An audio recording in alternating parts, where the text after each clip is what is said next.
Assalamualaikum warahmatullahi wabarakatuh.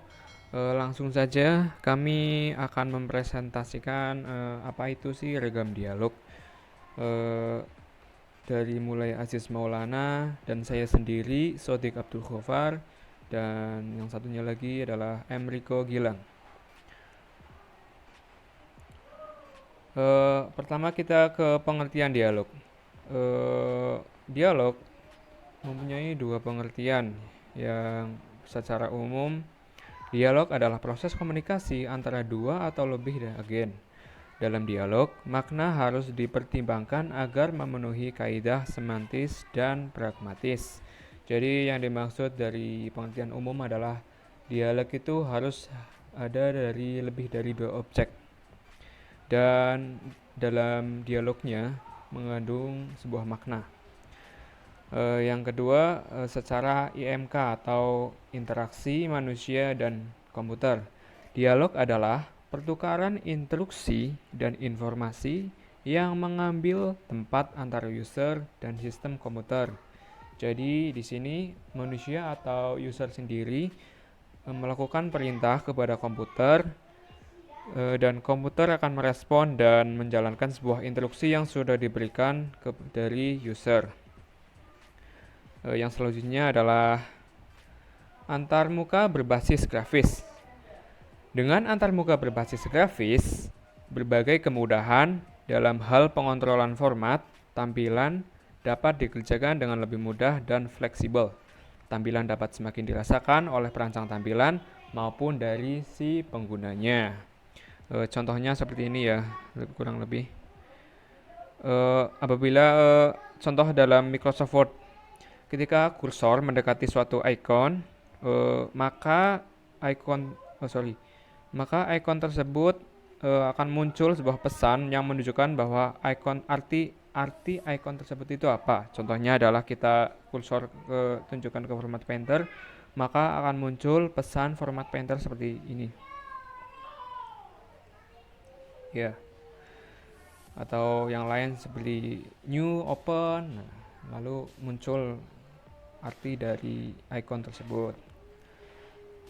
5 faktor yang perlu diperhatikan pada saat kita merancang antarmuka berbasis grafis. Yang pertama adalah ilusi pada objek-objek yang dapat dimanipulasi. Perancangan antarmuka berbasis grafis yang efektif harus melibatkan 3 komponen. Yang pertama, gunakan kumpulan objek yang sesuai dengan aplikasi yang akan dibuat.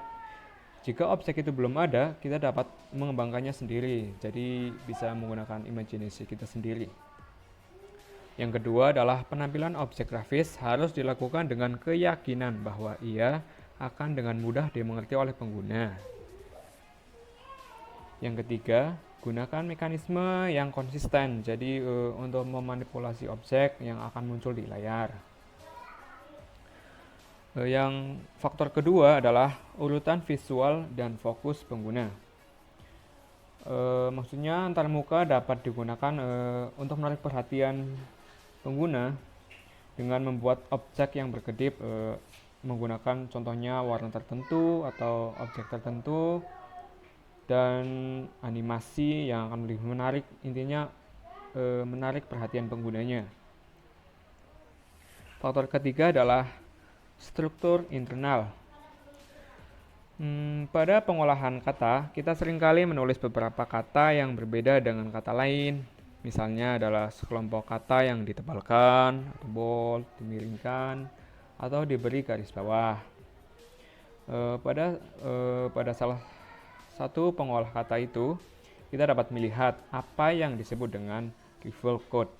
Ya, reveal code adalah suatu tanda khusus yang digunakan untuk menunjukkan adanya perbedaan font style. Reveal code ini tidak akan ikut dicetak, tetapi digunakan untuk menunjukkan kepada pengguna antara lain tentang font style yang digunakan antara batas kiri dan batas kanan dari halaman teks secara informasi yang lain. Faktor yang selanjutnya adalah kosakata grafis yang konsisten dan sesuai. Jadi penggunaan simbol-simbol objek atau icon memang tidak ada standarnya dan biasanya disesuaikan dengan kreativitas perancangnya atau sesuai imajinasi si perancang. Faktor yang kelima yaitu kesesuaian dengan media. Ya, karakteristik khusus dari layar tampilan yang digunakan akan mempunyai pengaruh yang besar terhadap antarmuka yang akan ditampilkan. Jadi pada layar yang ditampil masih berbasis karakter, misalnya CGA, pemunculan gambar tidak akan cantik apabila kita menggunakan layar tampilan yang sering disebut dengan bitmap. Dengan semakin canggihnya teknologi, layar tampilan pada saat ini, kreativitas perancang tampilan lah yang saat ini lebih dituntut untuk memenuhi permintaan pengguna dari segi aspek kenyamanan atau keindahan atau keramahan dari antarmuka tersebut.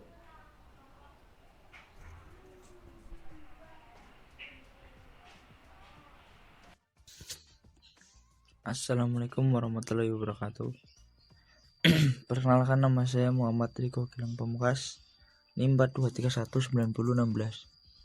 Di sini saya akan menjelaskan tentang sistem menu. Sistem menu merupakan pilihan yang tepat untuk menunjukkan kemampuan dan fasilitas yang dimiliki oleh sebuah program aplikasi kepada pengguna. Menu adalah daftar sejumlah pilihan dalam sejumlah terbatas, yang biasanya berupa suatu kalimat atau kumpulan beberapa kata.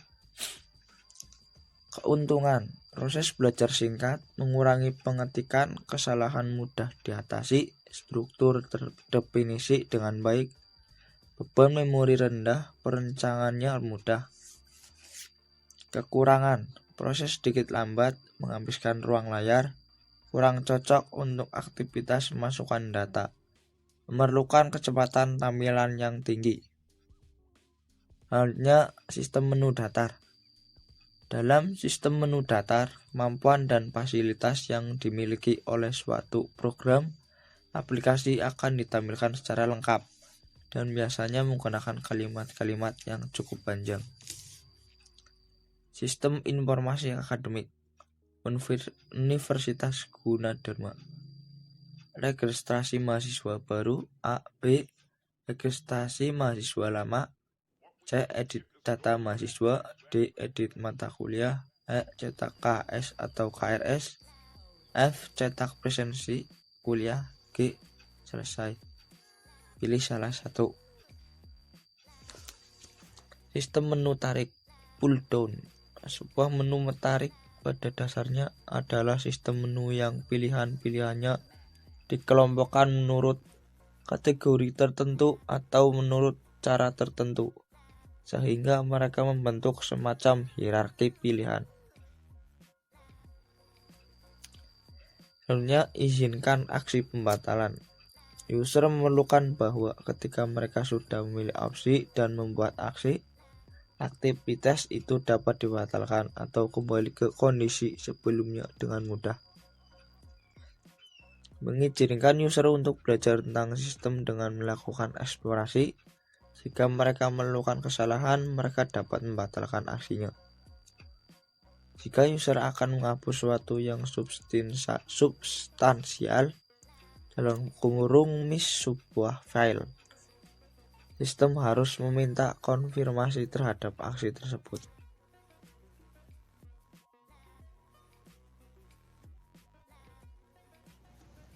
Assalamualaikum warahmatullahi wabarakatuh. Perkenalkan, nama saya Aziz Maulana dari Prodi Sistem Informasi semester 3.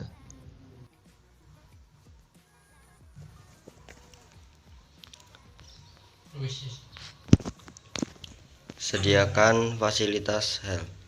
User yang berpengalaman menginginkan bahwa mereka yang mengendalikan sistem dan sistem merespon mereka. Segala sesuatu yang mereka tidak tahu, rasanya ingin segera mendapat jawabannya. Oleh sebab itu, fasilitas help penting untuk menolongnya agar segera mendapat solusi. Selanjutnya, user yang tidak berpengalaman. Ketika mengalami kesulitan dalam mengeksplorasi sistem, juga perlu mendapat pertolongan yang mudah dan sederhana.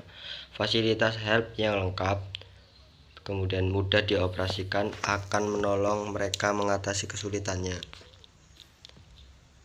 Selanjutnya, kurangi muatan short time memory.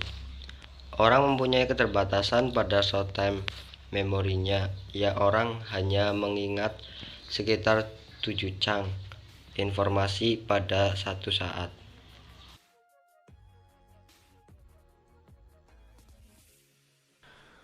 Baik, hanya itu yang dapat kami sampaikan. Kurang lebihnya mohon maaf apabila adanya keterbatasan dalam video ini.